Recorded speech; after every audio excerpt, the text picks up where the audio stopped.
Good morning, guys. We are on the side of the road again.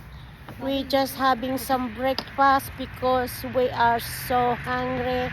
And we wake up this morning late. This morning, well, it's not me, it's them. It's them. They wake up in the morning and they went to work. So, mas maaga pa kami. Maaga sila nagising, yung mga tauhang ko.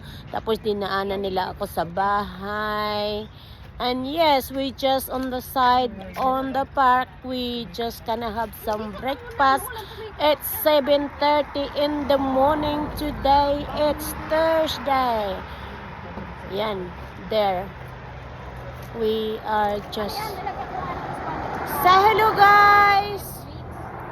Say hello! Good morning, bangers! Good morning, bangers!